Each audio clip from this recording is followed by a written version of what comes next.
ქორწინების მიზანი არის ის, რომ ხილული, გარეგნული ერთობა უხილო, შინაგან ერთობად გარდაიქმნას. და რა ხდება მაშინ, როდესაც ადამიანი მარტოსულია, ან მარტოსულობისკენ აქვს მიდრეკილება?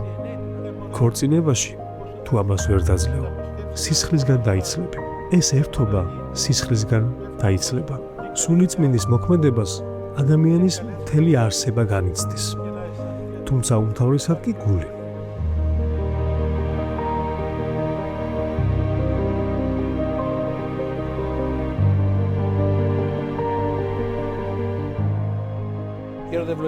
მეუფეო დაგლოცეთ. ქრისტემ დაგლოცოთ. მოხარულნი ვართ, რომ კვლავ ვიმყოფებით ლიმასოლის მიტროპოლიის სტუმართმოყვარე გარემოში და ვიწყებთ გადაცემათა ყოველწლიურ ციკლს სახელწოდებით გულისმიერი სიტყვა, თემაზე ქორწინება.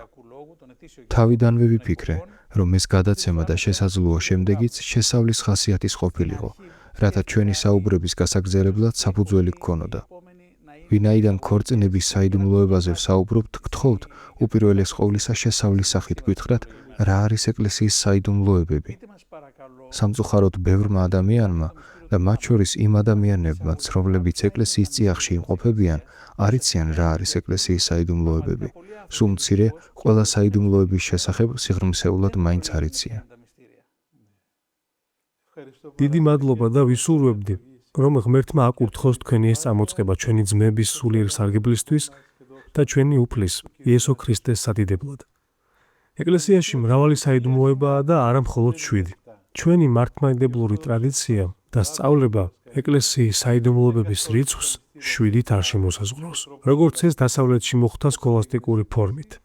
მიუხედავად იმისა, რომ ეს რიცხვი დამკვიდრდა, ეკლესიის საიდუმლოებები უამრავია.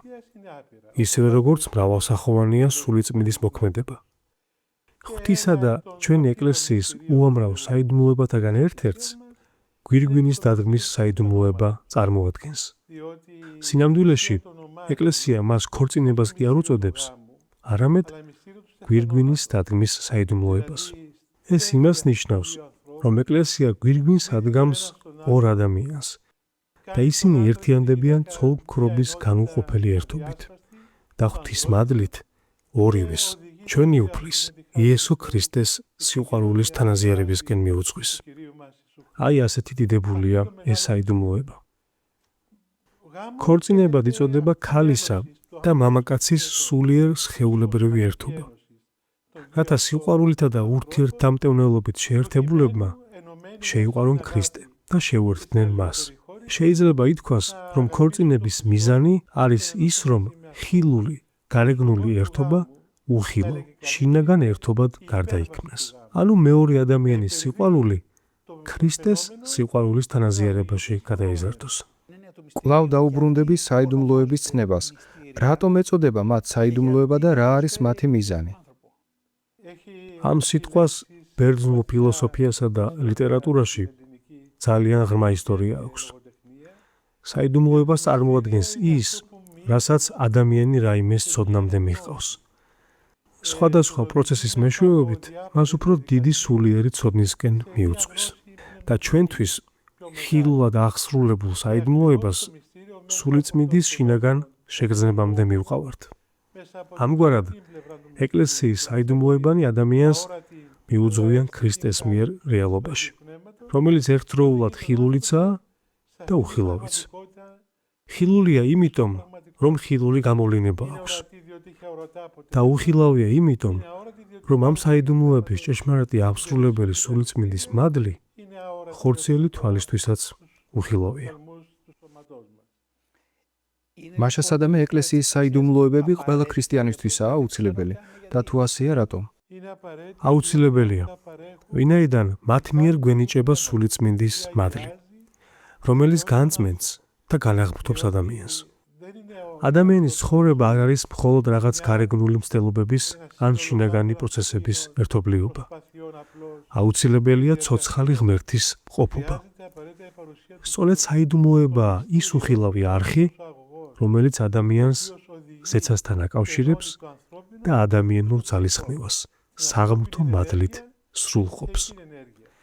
ეს ყველაფერი ღმერთისა და ადამიანის მიერ სინერგიულად აღესრულება. მეუფეო, ისევ ამ თემას რომ შევეხოთ. არსებობს თუ არა ეკლესიის საიდუმლოებაში თანამონაწილეობისათვის აუცილებელი წინაპირობები? დიახ, არსებობს. იმისათვის, რომ ადამიანმა სულიწმინდის უქმნელ მადლთან თანაზიარება შეძლოს, მას გარკვეული აუცილებელი წინაპირობები სჭირდება. პირველი წინაპირობა არის ნათლობა, მირონცხება და ევქარისტია. ჩვენი ეკლესიის ყველა სხვა საიდუმლოება, იქნება ეს სინანულის თუ სხვა, სულისა და სხეულის განკურნებასთან დაკავშირებული, ჩვენ საღმრთო მადლს გვანიჭებს. რადგან ადამიანის გადარჩენა კეთილსაქმეთა თუ კეთილწესშეულებათა ან თუნდაც ცოდვებისაგან ბოროტ საქმეთაგან თავისარიდების შედეგი კი არ არის, არამედ ეს არის ადამიანის იმგვარი მსვლელობის ნაყოფი, რომელიც ნახევრად ადამიანურია და ნახევრად საღმრთო. საჭიროა ადამიანისა და ღმერთის სინერგია. სულიწმინდის მადლის გარეშე ადამიანს ეს არ შეუძლია. თუ ჩავთვლით მღვდლობის საიდუმლოებას, რომელიც იმ ადამიანებს მიემართება, ვისაც სასულიერო პირობა სურს, და ასევე ნათლობასა და ქორწინებას, რომლებიც ჩვენ საზოგადოებაში ხშირად იძულებითად სანახაობისათვის აღესრულება. სხვა დანარჩენი საიდუმლოებები, მაგალითად, მირონცხება, ევქარისტია, სინანული, აღზარება და ზეთის კურთხევა ხალხის უმეტესობისათვის აუცილებლად აღარც მიიჩნევა. კითხვა შემდეგში მდგომარეობს. მოქმედებს თუ არა ეკლესიის საიდუმლოება მათთვისაც, ვინც მასთან მიახლებისას გულგრილობას იჩენენ, მიუხედავად იმისა, რომ ეკლესიაში დადიან. ღმერთი ხედავს ადამიანის გულს. ნამდვილად არსებობენ ადამიანები, რომლებმაც შეიძლება ბევრი რამ არ იცოდნენ, მაგრამ წმინდა გული და შინაგანი უბრალოება აქვთ. შეიძლება არ იცოდნენ, როგორ უნდა იცეოდნენ საიდუმლოებების აღსრულებისას. თუმცა მათი გულის სიწმინდე, უბრალოება და კეთილგანწყობა განაპირობებს იმას, რომ მათი გული ამ წმინდა საიდუმლოების მადლს შეიგრძნობს. სულიწმინდის მოქმედებას ადამიანის მთელი არსება განიცდის. თუმცა უმთავრესად კი გული. შესაძლოა გონებამ საერთოდ ვერ გაიგოს ვერაფერი. მოდის ადამიანი ხედავს, ესმის და ვერ იაზრებს საიდუმლოების ღრმა საღვთისმეტყველო საზრისს. თუმცა მის გულს ცოცხალი ღმერთის მყოფობის დიდი მისტიკური განცდა აქვს. ასე ხდება ჩვილების შემთხვევაშიც. ისინიც მოჰყავთ ეკლესიაში. ეზიარებიან და მათი გული შეიგრძნობს ამას. შეიძლება მათ გონებას არ ესმის, ვერ იაზრებს, ვინაიდან ჯერ კიდევ ჩვილები არიან. თუმცა მათი გული მადლს შეიგრძნობს. ასე ხდება უძლურებაში მყოფ ჩვენს და-ძმებთანაც, რომლებსაც შესაძლოა არ ჰქონდეთ ისეთი გონებრივი განვითარება, რომ გაიაზრონ რა ხდება მათ გარშემო. თუმცა მათი გული ყველაფერს შეიგრძნობს. როდესაც ჩვენ უცხოენოვან მართლმადიდებლურ ტაძარში შევდივართ, მიუხედავად იმისა, რომ არ გვესმის საკითხავებისა და საგალობლების შინაარსი, მაინც შევიგრძნობთ სულიწმინდის მადლს. ამიტომ ამით მსახურებაზე არაფერი გვაკლდება, რადგან ეს მადლი გარდაემატება გონებას და პირდაპირ ჩვენი არსების ცენტრში, ანუ გულში იღვრება. ძალიან მნიშვნელოვანია, რასაც გვეუბნებით. ისევ ჩემს კითხვას დაუბრუნდები. ესე იგი, გვეუბნებით, რომ ადამიანი, რომელიც საიდუმლოებაში მხოლოდ გარეგნულად მონაწილეობს და არაფერი იცის, მისმა გულმა შესაძლოა მადლი განიცადოს. შეკითხვა მდგომარეობს შემდეგში: როგორ კავშირშია ადამიანის გული და გონება? მამები გვიხსნიან, რომ ადამიანს განუყოფელი შინაგანი ერთიანობა აქვს. როდესაც განიწმინდება სხეული, განიწმინდება სულიც და პირიქით, ანუ მთლიანი ადამიანის განწმენდა ხდება. ამგვარად, როდესაც ადამიანი შედის ტაძარში და მას სუფთა და უბრალო გული აქვს, იგი ცოცხალი ღმერთის მყოფობას განიცდის. ეკლესიაში მრავალი ადამიანი მოდის და ვხედავთ, რომ წრემლი მოსდით და ტირიან. არ იციან რატომ, მაგრამ ტირიან. თვალებით ვერ ხედავენ, მაგრამ გამოუთქმელ შინაგან შვებასა და განსვენებას გრძნობენ, რომელიც ინტელექტუალური უწვდომა შეუძლებელია და გულისმიერად აღიქმება. თქვენს გადაცემას ჰქვია გულისმიერი სიტყვა. შესაბამისად ვიცით, რომ არსებობს გულისმიერი სიტყვა და გულისმიერი შეგრძნება. ადამიანი ბევრად მეტია, ვიდრე მხოლოდ აზროვნება და ინტელექტი. წმინდა მამათა მიხედვით, გული არის ადამიანის არსების, სამშვინველის, გონებრივი სხეულებრივი და სულიერი ძალების ცენტრი. მეუფეო, ვისმენ ამას და მიჩნდება კითხვა. ღმერთი ჩვენს გულსაც ხედავს და გონებასაც? ღმერთი ყველაფერს ხედავს, თუმცა მოსმენით ის ჩვენს გულს უსმენს. ვინაიდან ჩვენმა გონებამ შესაძლოა უმეცრებით ან დაუდევრობით რაიმე უგნურად გააკეთოს. თუმცა გული მოთქვამს, გლოვარია და ქრისტეს ეძებს. ამიტომაც ანათქვამი ერთგან წმინდა წერილში. სულ თქმითა მით უსიტყველითა, ანუ შემოსრული გული ზეციურ მამას ეძებს.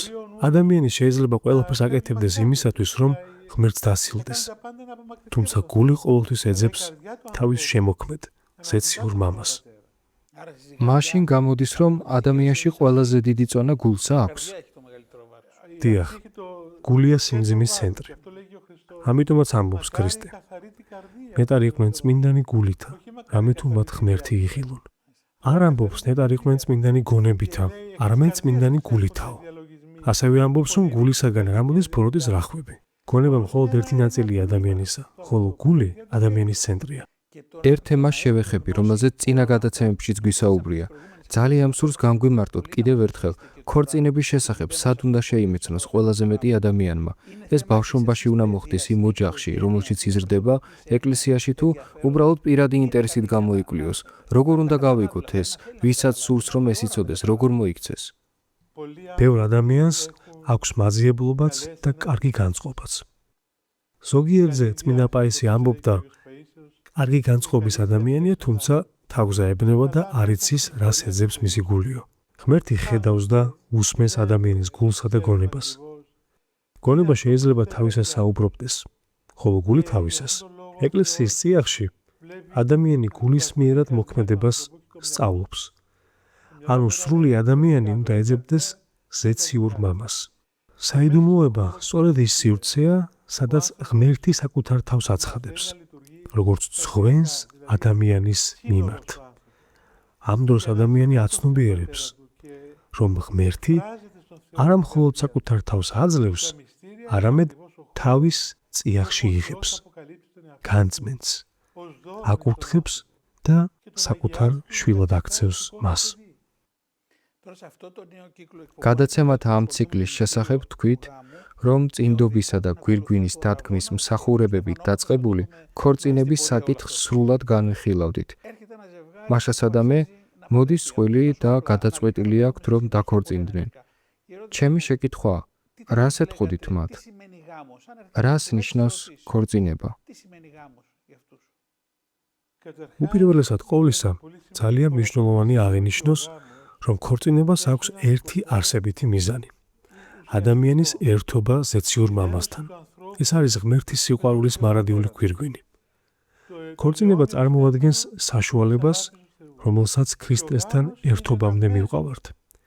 საწინააღმდეგო სქესის ადამიანთან ერთობა კი არაა მთავარი არსი და მიზანი, არამედ ქრისტესთან ერთობა.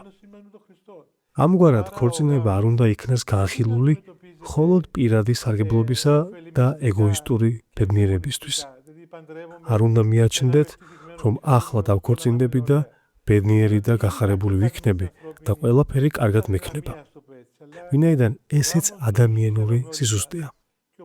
თუმცა, როგორც ყველამ ვიცით და როგორც ქორწინებაში მყოფნი თანდათანობით გამოცდიან, ქორწინება ძალზე მოწამეობრივი გზაა და მოწამეობრივ სულს მოითხოვს. ხშირად ქორწინება ძალიან რთული მსვლელობაა. ამგვარად თუ ადამიანი ქორწინებას მხოლოდ ამქვეყნიური ბედნიერების ჭრილში უყურებს, დაინგრევა და ვერ გაუძლებს.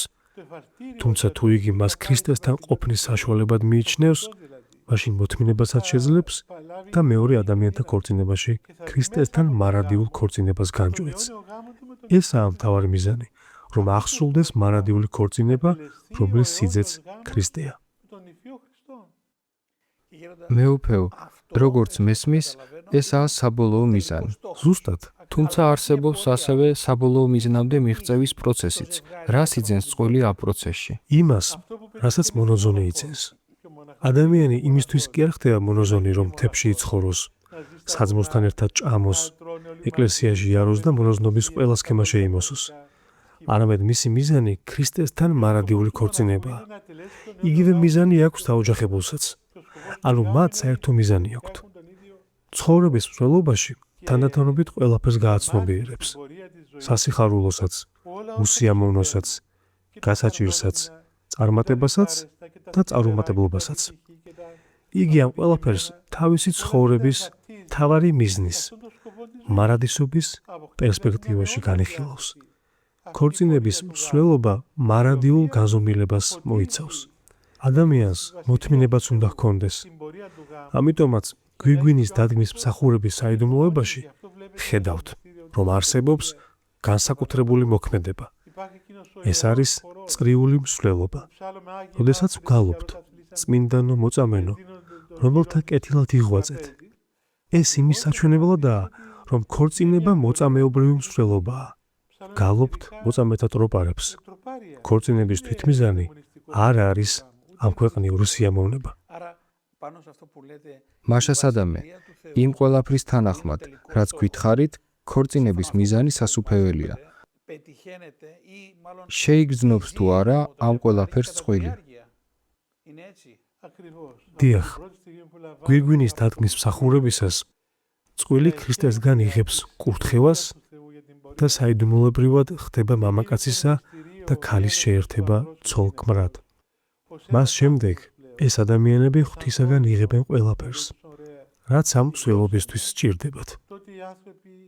მხოლოდ მათი სინერგიაა საჭირო. ღვთისგან ყველაფერი უკვე მიცემული აქვთ. მრავალჯერ გითქვამთ, რომ ქორწინება წარმოადგენს ღვთის წინაშე დადებულ აღთქმას, თუმცა სამწუხაროდ ჩვენ ამას ასე არ აღვიქვამთ, მათ შორის არც ეკლესიური ადამიანები. ამ ყველაფერს მიზეზი ისაა, რომ ქორწინების მიზნისა და ადამიანის მოთხოვნილებების აღრევა ხდება.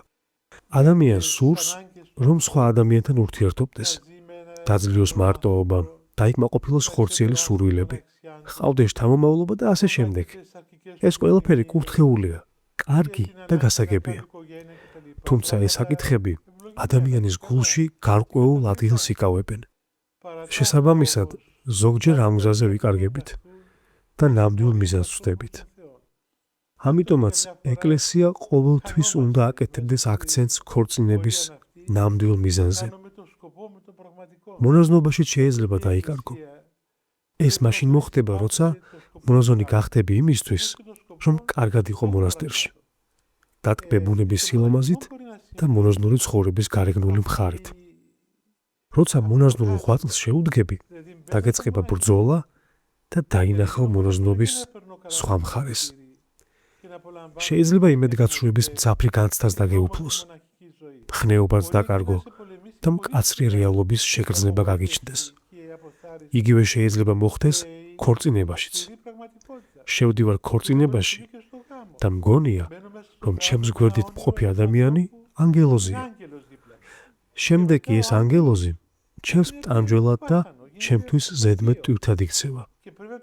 ამ ყველაფერს ქრისტეს სიყვარულისკენ მსვლელობის მარადიული პერსპექტივით უნდა შევხედოთ და უნდა გვესმოდეს, რომ ქორწინება ადამიანის უბრალო თანაცხოვრებას არ წარმოადგენს, არამედ მას საუკუნო და მარადიული განზომილება გააჩნია. ეს ორი ადამიანი ქრისტესა და ადამიანების წინაშე აღთქმას დებს, რომ ღვთის სასუფევლისკენ ერთად გაიმართება. მას ეს არის აღთქმა, ცათა სასუფევლისაგან მსვლელობა.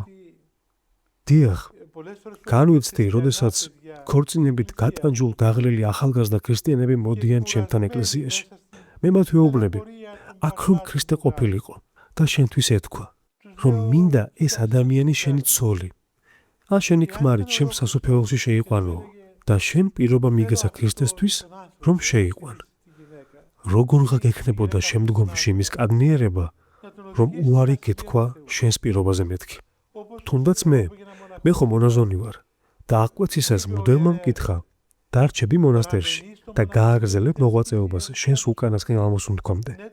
და მე უპასუხე, დიახ, ღვთის შეწევნით, დაითმენ ყველა შეჭიროებასა და მწუხარებას ცათა სასუფევლისთვის. დიახ, ღვთის შეწევნით. ზუსტად იგივე კითხვა შეიძლება დაესვას ქორწინებაში მყოფსაც. დაითმენ მეუღლებრივი ცხოვრების ყველა შეჭიროებასა და მწუხარებას ქრისტეს სასუფევლისთვის? დიახ, აიღებ პასუხისმგებლობას ამ ადამიანზე. იზრუნებ მასზე, რომ მარადიულად ქრისტესთან იყოს. დიახ, ღვთის შეწევნით. ზუსტად იგივე ხდება. აღთქმა იდება ღვთისა და ადამიანების წინაშე, რომ ვიტვირთავთ ამ ადამიანსა და საკუთარ თავს ზეციური სასუფევლისკენ მიმავალ მსვლელობაში. თანაც ქორწინებაში უფრო ადვილადაა საქმე. ვინაიდან მყავს ადამიანი, რომელიც ჩემი შემწე და დამხმარეა.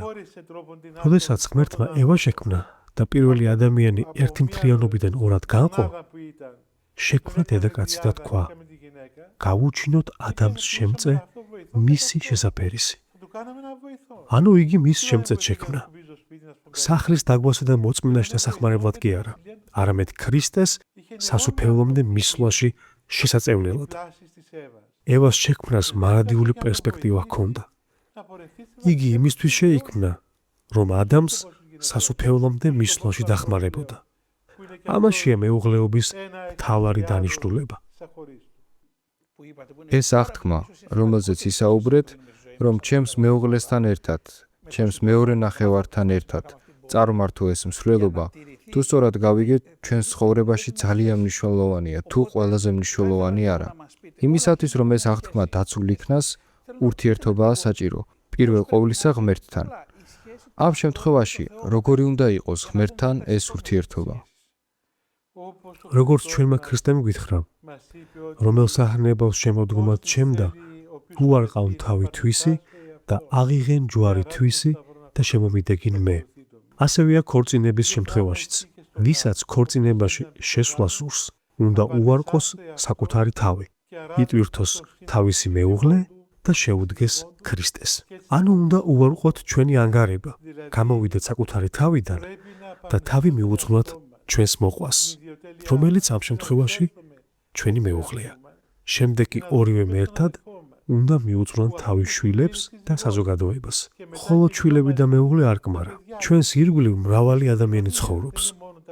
ესენი არიან ხორციელი ნათესავები, სულიერი ნათესავები, რომლებშიც მთელი მსოფლიო და შესაბამისად ეკლესია იგულისხმება. და ასევე ყველა, ვინც ჩვენს ცხოვრებასა და ჩვენს ყოველდღიურობაშია. ესაა გამოსავალი. შენი ძმის შეყვარება ნიშნავს საკუთარი თავის უარყოფას. ვერავის შეიყვარებ თუ საკუთარ თავს არ უარყოფ. არც ერთ ეგოისტს, არც ერთ ინდივიდუალისტსა და არც ერთ ქედმაღალს არ შეუძლია შეიყვაროს მოყვასი. ურთიერთობა მხოლოდ ქორწინებაში კი არა, არამედ არსებობს საზოგადოებრივი ურთიერთობებიც. ცხადია, ურთიერთობები მეგობრებსა და ნათესავებს შორის. რა თქმა უნდა, თუმცა ქორწინებაში ეს ყველაზე მეტად შეიგრძნობა. და რა ხდება მაშინ, როდესაც ადამიანი მარტოსულია, ან მარტოსულობისკენ აქვს მიდრეკილება. ზოგიერთნი ამბობენ, რომ ადამიანის დნმ-შია მისი მარტოსულობისაკენ მიდრეკილება. ბუნებრივია ეს? არა.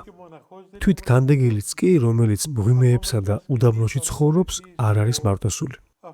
ის იღწვის, რათა მთელი სამყარო უყვარდეს.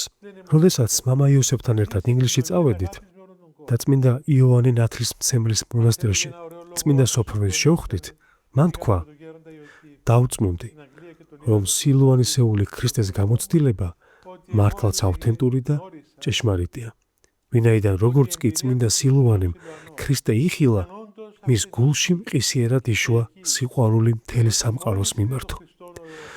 ანუ შეუძლებელია შეიყვარო ქრისტე და შენი ძმა არ გაინტერესებდეს. ეს საქმე დაუყოვნებლივ მიგიყვანს მთელი სამყაროს შეყვარებამდე. ქრისტეს სიყვარული მჭიდროდაა დაკავშირებული ყველა ადამიანის სიყვარულთან. და ამ დროს არასდროს არ ხარ მარტოსული. ამიტომაც წმინდანებს არასდროს განუცდიათ მარტოობა. წმინდა მთაზე ისეთი ადამიანები გავიცანი, რომლებიც მრავალი წელი უდაბნოში ცხოვრობდნენ და არავისთან ჰქონდათ ურთიერთობა. თუმცა ისინი მარტოსულები არ განხვდარან. პირიქით, თავიანთი მარტოობა ახარებდათ და მათთვის ფუფუნებაც კი იყო ის, რაც ზოგიერთი ადამიანისთვის სატანჯველია. ისინი მთელი დღე უსმენენ რადიოსა და ტელევიზორს, რომ თავი მარტოსულად არ იგრძნონ. უდაბნოში მცხოვრებნი კი მთელი სამყაროს თანადგომის შეგრძნებით არიან ახსავსენი. ძალიან კარგია ამგვარ რამეს რომ გვეუბნებით. ვინაიდან ზოგჯერ მონასტრის გარეთ, ერში, მარტოსულობა ერთგვარი თავის გამართლებაა. ამბობენ, რომ სიამოვნებს მარტოობაო. დიახ, მაგრამ ეს სიამოვნებს უნდა დავივიწყოთ ჩვენ ცხოვრებაში. ეს ანგარება, თვითნებობა და კულსობაა, რაც ძალზე დამანგრეველია.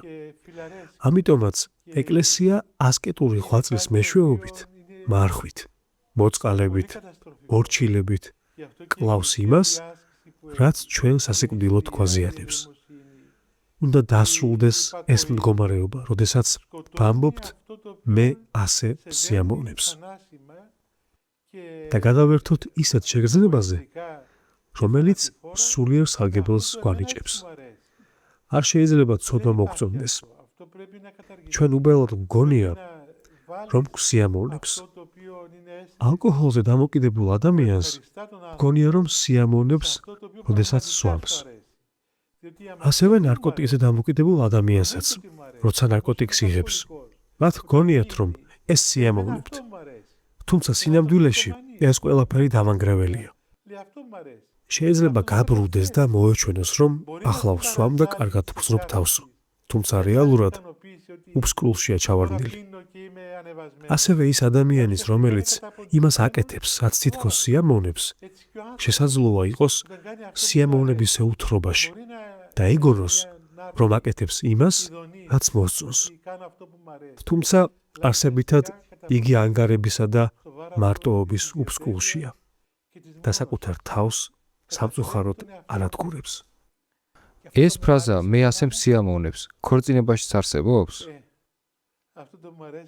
ოჯახისთვის ეს ფრაზა ბომბია, რომელიც ხელში გიჭირავს. უნდა გესმოდეს, რომ მას ქორწინების დარღვევა შეუძლია. უნდა ისწავლო, რომ ქორწინებაში როცა ხარ, საკუთარ თავზე უარი უნდა თქვა. ქორწინება დიდი მოღვაწეობაა, ასპარეზი და ღვაწლის სარბიელია, სადაც თავი უნდა დააღწიოს საკუთარ მეს. კინობიურ სამონასტრო ცხოვრებაში მონაზნობა არსებითად არ განსხვავდება ქორწინებისგან. მართალია გარეგნულად განსხვავდება, თუმცა შინაგანად ერთი და იგივეა. ორივე საკუთარი თავის უარყოფაა. მონაზნობაში ეს შეიძლება ასე მძაფრად არც კი ჩანდეს. რატომ? იმიტომ რომ სხვა ძმები შეიძლება წმინდანები იყვნენ და თავიანთი სიყვარულით დაფარონ ეს. თუმცა ქორწინებაში თუ ამას ვერ დაძლევ, სისხლისგან დაიცლები. ეს ერთობა სისხლისგან დაიცლება. ქორწინებაში საკუთარი ნების ჩაბღაუჭება არსობრივად სასიკვდილო სისხლდენაა. მეუფეო, ვინაიდან მეც დაქორწინებული ვარ, ხედავ რომ ეს ურთიერთობა ორმხრივი კი არ არის, არამედ სამხრივია. არ შეგიძლია თქვა, მე ასე მომწონს, მე ასე სიამოვნებს. ჩნდება კითხვა, როგორ ერევა ღმერთი? სულიერი მოძღვარი უნდა დაეხმაროს მათ? ზუსტად. ძალიან სწორად თქვით, რომ ეს ურთიერთობა მხოლოდ ორმხრივი არ არის. ესაა ურთიერთობა, რომელსაც ქრისტეს სასუფეველში გაგრძელების პერსპექტივა აქვს. და როცა ადამიანი ზეციური სასუფეველისა და როგორც ჩვენ მონაზვნები ვამბობთ, ქრისტეს სიყვარულისთვის საკუთარ თავს დაძლევს, ამ დიდი ღვაწლის ნაყოფად განიწმინდება და შეიყვარებს მოყვას. გაუხარდება თავისი ძმის სიხარული. შეიყვარებს იმას, რაც მის ძმას უყვარს და სრული იქნება. ქორწინებაში ეს საქმე სულ უბრალო საქმეებიდან იწყება. მე უნდა გავაკეთო ის, რაც სხვას ახალებს. გავაკეთო ის, რასაც გული მეუბნება ჩემი მოყვასის სიყვარულისათვის, რომელიც ამ შემთხვევაში არის ჩემი მეუღლე, ძმა ან და. ამ საქმის პერსპექტივა ქრისტეშია. მე ვამბობ ქრისტესა და ეკლესიისთვისო, ამბობს პავლე. ეს საიდუმლო დიდია ქრისტესა და ეკლესიისთვის, მაგრამ თუ კაცი და ქალი მხოლოდ ერთ ხორცად იქცევიან, ეს ვერ იქნება დიდი საიდუმლო. ეს ბუნებითი მდგომარეობაა. ხოლო ქრისტესა და ეკლესიის მაგალითით ქორწინება სხვა სიღრმეს იძენს. ხედავთ, რომ ჩვენმა ქრისტემ წარმოადგინა ქორწინების ხატი, რათა ეკლესიასთან თავისი საიდუმლო ერთობის არსი წარმოეჩინა.